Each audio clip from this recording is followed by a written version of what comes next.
Hi, I'm Loudon Wainwright. I want to read just some liner notes that I wrote for Last Forever's second CD, Train Fare Home, back in 2000.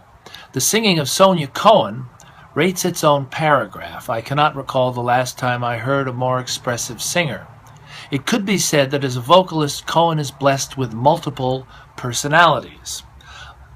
There are at least 4 distinct voices you'll hear on this CD, each one autonomous, all of them beautiful. However, there is nothing schizophrenic about the singing. It all comes from the same pure source.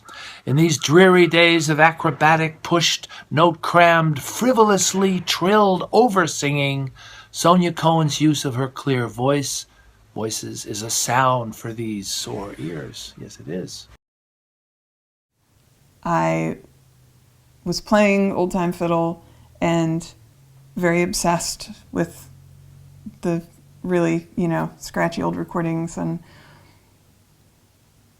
then I had this very controlled aesthetic and a very set sense of where the boundaries were around what was traditional and what wasn't. And what, to my ear, seemed like a valid use of traditional music. And Last Forever challenged that. But it was really the fact that Sonya was involved with that project that made me keep coming back to it, because I wanted to understand it, and it seemed far out to me. But I thought if someone who had grown up with traditional music felt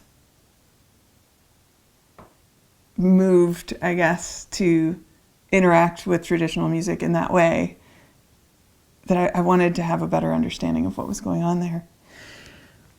So I kept listening and sort of bit by bit got farther and farther into it and really started loving it.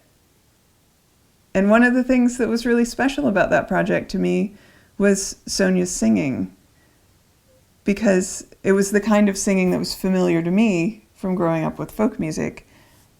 She sang like she spoke. It was very conversational, it's very intimate, totally unaffected, and just raw and beautiful and moving.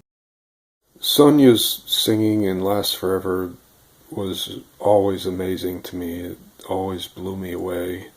And it always seemed so natural for her.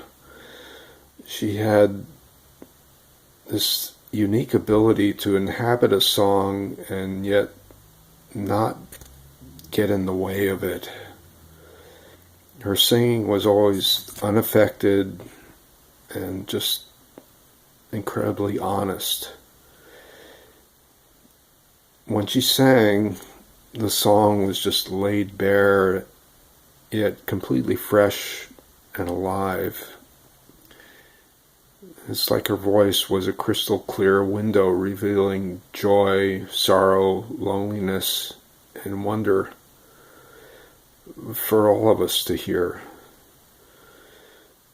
She never came off as trying to sell a song, but enabled the song to be direct communication. It's a very rare gift, I think, for any musician. And Sonya had the chops and the confidence to do all of this in a way that was welcoming and generous and very gentle. I remember very well the first time I heard Sonya's voice. It was on a Last Forever demo that I got from Dick Connette. And I was just so stunned and charmed and intrigued by the simplicity, the honesty, the deep feeling in everything she sang. And I never got tired of listening to Sonya's voice. And I treasure not only the fact that I heard her sing live once at one of the few Last Forever concerts that ever took place, but also was lucky enough to have supper with her a couple of times and just enjoyed her company so much. She was such a wonderful person and a wonderful singer, and sorely missed. I didn't get to spend that much time with Sonya, but I considered her family, and she really affected me as a musician and as a presence. She was a really bright light. Sonya Cohen was one of the most beautiful singers that I ever heard. I first heard her on Last Forever, and I was so moved by her singing that I wrote to Dick Connette and asked whether he would tell her how much I loved her singing. I never had the chance and the pleasure of meeting her. What I loved about her singing was that, first of all, it was so utterly honest, really true, and nothing extra. And also, she had a very wide range emotionally. Her voice was very plaintive and so pure in intention and also in her intonation and her musicianship. Beautiful phrasing and a great variety of phrasing.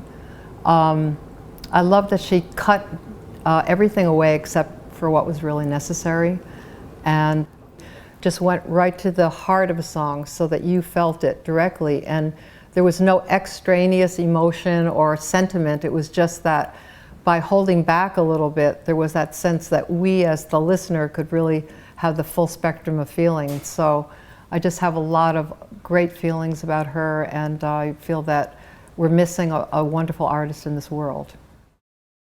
But that's the thing, is that Sonya's voice is just out there, moving people, and it's just really lovely to know that. Well, it's dust to dust, I do believe, as sure as I was born. That speck of dust is out there somewhere.